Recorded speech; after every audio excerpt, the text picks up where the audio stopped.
No hay ni un texto en la gracia que Cristo y los apóstoles hayan enseñado a tocar instrumentos musicales inanimados dentro del templo. No.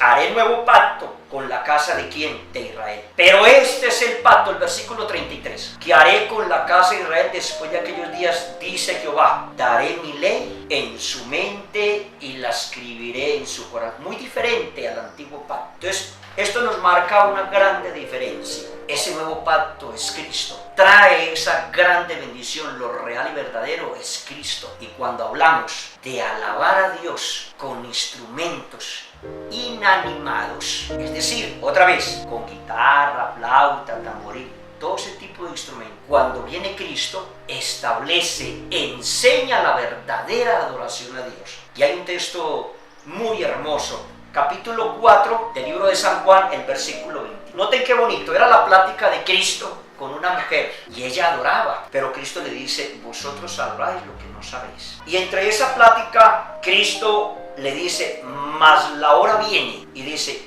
y ahora es, se establece, presente, y ahora es, cuando los verdaderos que adoraban, que alababan, sí, pero no era lo real y verdadero. Cristo viene, Él es lo verdadero. Dijo Cristo: yo soy el camino, la verdad y la vida. Cristo es el nuevo pacto, Él es lo verdadero. Entonces dice: cuando los verdaderos adoradores adorarán al Padre, noten qué bonito, en espíritu. Los verdaderos adoradores, ¿qué deben de tener o cómo deben de adorar a Dios? En espíritu. Una guitarra no tiene espíritu, un címbalo, un tambor, que son instrumentos que producen música si el hombre los toca, pero si lo deja ahí es una herramienta, un utensilio, que para poder que suene, alguien los debe de tocar. Por eso dice el apóstol: inanimados como esto, y pone el ejemplo de varios instrumentos. Al venir Cristo, establece la verdadera adoración. Porque los verdaderos adoradores adorarán al Padre en espíritu y en verdad. Porque también el Padre, tales adoradores, busca que le adoren. Es muy preciosa la enseñanza establecida por Cristo. Mire lo preciosa la enseñanza del nuevo pacto, la enseñanza de Cristo y la enseñanza de los apóstoles de Dios, que es la misma de Cristo. A partir de Cristo, que es la gracia, que es el nuevo pacto, se nos enseña a adorar a Dios. Otra vez, nosotros como instrumentos de Dios, adorar a Dios en espíritu, porque tenemos espíritu, tenemos alma, adoramos a Dios en espíritu. El apóstol San Pablo, porque no solamente lo enseñó Cristo, los apóstoles siguieron la misma secuencia de esta hermosa doctrina tan perfecta. Hebreos 13:15, y dice: así que ofrezcamos. ¿Cómo alababa a Dios? ¿Alababa a Dios la iglesia primitiva? Claro. ¿Adoraba a Dios? Claro que sí. Pero muy diferente como lo hacía Israel en el tiempo de la ley. Ya que lo hacía como lo estableció Cristo. Así que ofrezcamos siempre a Dios, por medio de Él, sacrificio de alabanza, y aclara el apóstol, fruto de labios que confiesan su nombre. Así estableció Cristo. En otras palabras, pero es lo mismo que está dando a entender Cristo en San Juan 4, el versículo 23. No hay ni un texto en la gracia que Cristo y los apóstoles hayan enseñado a tocar instrumentos musicales inanimados dentro del templo. No. Algunos nos dicen: no, pero es que en el cielo hay instrumentos. Nada en el cielo no hay nada material, todo es simbólico. Por ejemplo, hay un texto que lo podemos observar para comprobarnos a nosotros de que hay instrumentos musicales en el cielo y que por eso los tocamos aquí. No, en el cielo no hay nada material, no hay carne ni sangre, todo es espiritual.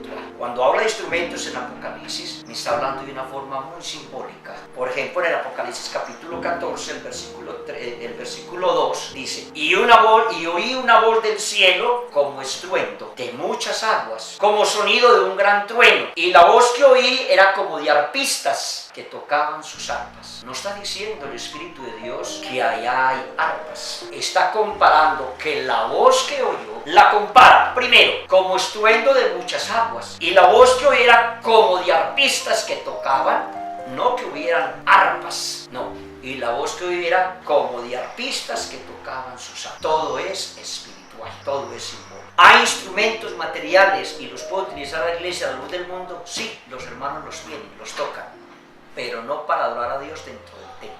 2. ¿Por qué no adoramos a Dios con instrumentos inanimados dentro del templo? Porque Dios los quitó desde el tiempo antiguo. Y los quitó porque profanaron, porque no valoraron, no respetaron lo que Dios ya había consagrado para Él y lo utilizaban para deleite de su carne. 3. Ya no estamos bajo la ley, estamos bajo la gracia, que es Cristo. Y ni Cristo ni los apóstoles, no hay un texto en la gracia donde se alabe a Dios con instrumentos inanimados. Los hermanos sí alababan a Dios, claro, adoraban a Dios, habían cánticos.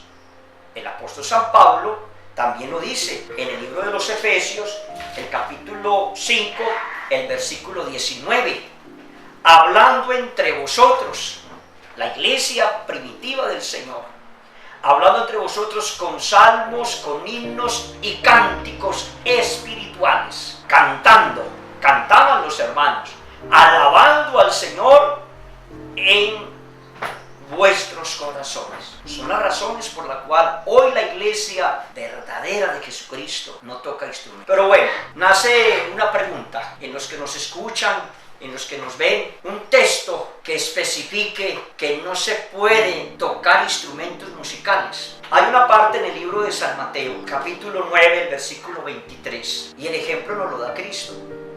Antes de leerlo, tengamos bien en cuenta, cuando Dios le dice a Noé que construyera el arca, le da unos mandamientos específicos, el tipo de madera, la medida de todo. Lógico, habían otros tipos de madera. No se los nombra, porque si ya le está diciendo que lo haga de esta, el tomar de otra madera ya era desobediencia. Por eso lo está diciendo Cristo, y recordemos el texto, porque Dios busca verdaderos adoradores que adoren al Padre en espíritu. Ya lo estableció, ya está diciendo que no. Ya si nos imaginamos, el apóstol San Pablo decía a los hermanos de los Corintios, y decía él que no era bueno nosotros pensar más de lo que está escrito. No le debemos ni quitar. Si Dios me dice así, porque lo voy a hacer de otra manera. Ahora, por ejemplo, en este texto de San Mateo, como una base, San Mateo capítulo 9, el versículo 23, dice: al entrar Jesús a la casa principal, viendo los que tocaban flautas y la gente que hacía alboroto, les dijo: apartaos. No le agradó, no le gustó, porque la niña no está muerta, sino duerme. Y se burlaban. Cristo nos dejó la instrucción, es el ejemplo. Marcos 14:26 nos testifica: cuando hubieron cantado el himno, salieron al monte de los olivos. Cantaban himnos, cantó Cristo un himno, claro que sí. Los apóstoles también cantaban sus himnos, porque ese es el mandamiento del Señor. Entonces, no debemos de hacerlo de otra manera, porque no está escrito. Creo que los textos son claros, donde el Señor, cómo lo hacía, cómo lo mandó, cómo lo hicieron los apóstoles, cómo lo hizo la iglesia bendita del Señor. Dios les pague y que Dios los bendiga a todos, en el nombre del Señor. Y qué hermoso que razonemos todo esto, y estamos para servirles. Dios los bendiga, Dios les pague, Dios los bendiga mucho.